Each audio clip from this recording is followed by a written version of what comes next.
আগামী সপ্তাহেই প্রকাশিত হবে একাদশ দ্বাদশের চূড়ান্ত মেধা তালিকা। 21শে জানুয়ারির মধ্যেই একাদশ দ্বাদশের চূড়ান্ত মেধা তালিকা প্রকাশ, এমনটাই খবর এসএসসি সূত্রে। প্রায় 12,500 শূন্য পদের জন্য তালিকা প্রকাশ করবে কমিশন। একাদশ দ্বাদশের কাউন্সেলিং শুরু হলেই নবম দশমের নথি পরীক্ষা। নবম দশমের নথি পরীক্ষার পরেই শুরু হবে ইন্টারভিউ পর্ব, খবর এসএসসি সূত্রে। 21শে জানুয়ারির মধ্যেই একাদশ দ্বাদশের চূড়ান্ত মেধা তালিকা প্রকাশ, এমনটাই খবর এসএসসি সূত্রে।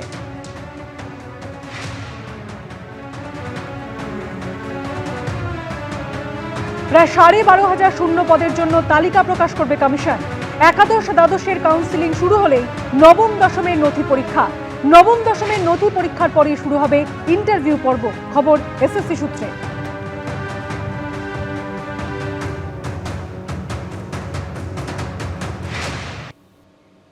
হাইকোর্টের পর সুপ্রিম কোর্ট।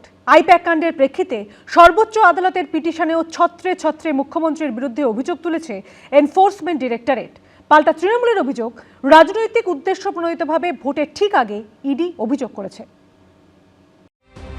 কেন্দ্রীয় এজেন্সির তৎপরতা, হেভিওয়েটের বাড়িতে তাদের অভিযান নিয়ে উত্তপ্ত বাকযুদ্ধ এবং রাজনৈতিক টানাপোড়েন বহুবার দেখেছে রাজ্যবাসী।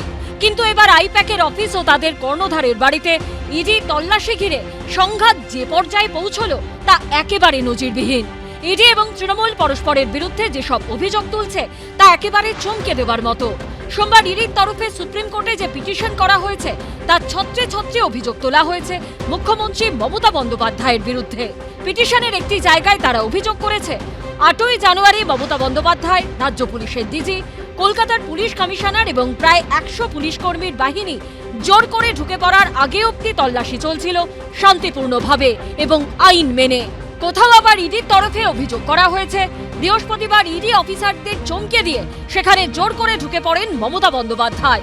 সঙ্গে ছিলেন মুখ্য সচিব, রাজ্য পুলিশের ডিজি, কলকাতার police commissioner, deputy police commissioner. তারা শুধু ইডি অফিসারদের হুমকি দেননি, অপরাধ প্রমাণ রয়েছে এমন ফাইল এবং বৈদ্যুতিন তথ্য প্রমাণ ছিনিয়ে নেন। সেই সঙ্গে সরাসরি মুখ্যমন্ত্রীর বিরুদ্ধে এর আগেও আইন হাতে তুলে নেওয়া এবং পুলিশের অপব্যবহারের অভিযোগ তুলেছে ইডি।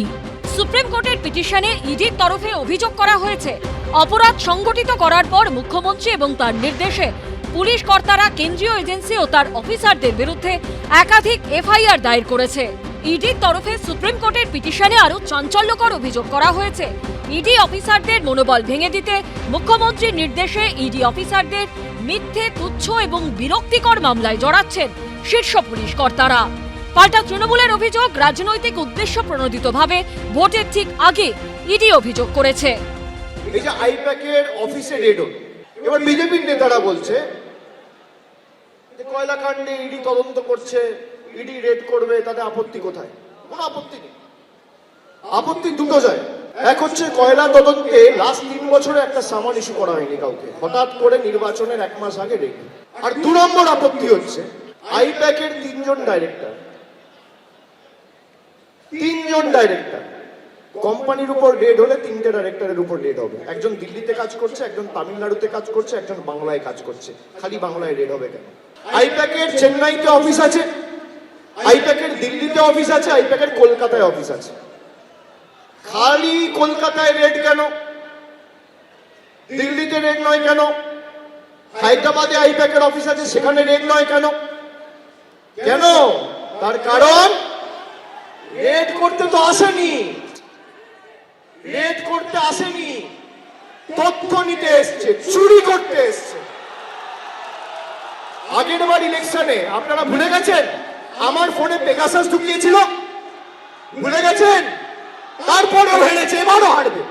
একটা বেসরকারি সংস্থার বিরুদ্ধে এজেন্সি তারা তদন্ত চালাচ্ছে, তারা সার্চ অ্যান্ড সিজার করতে যাচ্ছে, আর সেই রাজ্যের মুখ্যমন্ত্রী সেই রাজ্যের সশস্ত্র police, I repeat my words, coat unquote, সশস্ত্র পুলিশ নিয়ে সেখানে দৌড়ে ঢুকে পড়ছেন এবং ঢুকে পড়ে তদন্তে বাধা দিচ্ছেন। সেখান থেকে প্রমাণাদি নিয়ে 2 রকম গাড়িতে চাপিয়ে নিয়ে বেরিয়ে যাচ্ছেন। ঢোকার সময় কি 4টে 5 আর বেরোনোর সময় 0-3টে 5। গাড়ির চালক হচ্ছে সেই যে কোম্পানির এগেনস্টে তদন্ত চলছে, সেই বেসরকারি কোম্পানিরই একজন কর্মী হচ্ছে সেই মুখ্যমন্ত্রীর গাড়ির চালক।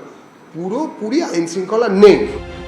ছত্রে ছত্রে অভিযোগ, ইডির নিশানায় মুখ্যমন্ত্রী। একের পর এক কড়া অভিযোগ, পাল্টা তৎপর তৃণমূলও। শেষমেশ সুপ্রিম কোর্টে মামলার শুনানিতে কি হয় সেদিকেই সবার নজর। বিজেন্দ্র সিংহ, কৃষ্ণেন্দু অধিকারী ও দীপক ঘোষের রিপোর্ট, এবিপি আনন্দ। আইপ্যাক তল্লাশি কাণ্ডে এবার ডাকাতির অভিযোগ তুলল ইডি। সোমবারই সুপ্রিম কোর্টে জোড়া মামলা দায়ের করে ইডি। পিটিশনে তাদের দাবি, যেহেতু ইডির অফিসারদের বেআইনিভাবে আটক করে এবং মৃত্যু বা আঘাতের ভয় দেখিয়ে অথবা বেআইনিভাবে আটকের ভয় দেখিয়ে চুরি সংঘটিত করা হয়েছে, তাই অভিযুক্তরা ডাকাতির অপরাধও করেছে।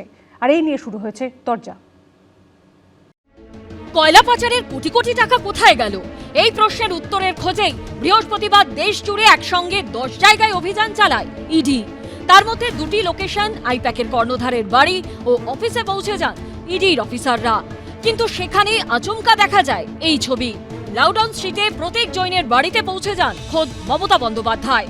প্রায় 18 মিনিট পর হাতে মাইক্রোফোন, একটি মোবাইল ফোন ও সবুজ রঙের একটি ফাইল নিয়ে বেরিয়ে আসেন মুখ্যমন্ত্রী। He raided my IT sector office to collect all of our party hard disk, the candidate list, the party strategy, the party plan. Is it the duty of the ED and Amit Shah? And he's taking away all my party documents. যখন অফিসে কেউ ছিলই না প্রায়, এবং তারা এসে আমাদের পার্টির সব ডেটা, সমস্ত ল্যাপটপ, সমস্ত আইফোন বা ফোনে যে সমস্ত স্ট্র্যাটেজি আছে ইলেকশনের, ইনক্লুডিং SIR, আমাদের কাজ চলছে। এই ঘটনাতেই এবার ডাকাতির অভিযোগ তুলল ইডি। সুপ্রিম কোর্টে এনফোর্সমেন্ট ডিরেক্টরেটের তরফে দায়ের করা পিটিশনে দাবি করা হয়েছে, যেহেতু ইডির অফিসারদের বেআইনিভাবে আটক করে এবং মৃত্যু বা আঘাতের ভয় দেখিয়ে অথবা বেআইনিভাবে আটকের ভয় দেখিয়ে চুরি সংগঠিত করা হয়েছিল, তাই অভিযুক্তরা বিএনএস 2023-এর 309 নম্বর ধারা অনুযায়ী ডাকাতির অপরাধ করেছে। না, এটা ইডির বলার কোনো প্রয়োজন নেই, এটা পশ্চিমবঙ্গের প্রত্যেকটি মানুষ জানেন। এখন স্কুল গোয়িং একটা বাচ্চা, সেও বলে দেবে এটা। এর আগেও উনি হস্তক্ষেপ করেছেন, এর আগেও উনি সরাসরি ধর্ণা দিয়েছেন, এর আগেও ওনার নির্দেশে কলকাতা পুলিশ সিবিআই অফিসারদের কলার ধরে টেনে গাড়িতে তুলে নিয়েছে। এ তো মানুষ দেখেছে। কিচ্ছু হবে না। ইডি আধিকারিকরা কি করছিল, বিনা বাধায় আসলো, মমতা ব্যানার্জি ফাইন নিয়ে চলে গেল, আটকালো না, ঢুকলো কি কবে, পদক্ষেপ কি, এই নিয়ে যখন চর্চা হচ্ছে সারা পশ্চিমবাংলার অলিতে গলিতে, বিজেপি তৃণমূলের বাইনারিটা এক্সপোজ হয়ে যাচ্ছে, সেই সময় এটা হচ্ছে। এই মামলাতে কিছু হবে না, নাটক চলছে বাংলার মানুষকে নিয়ে।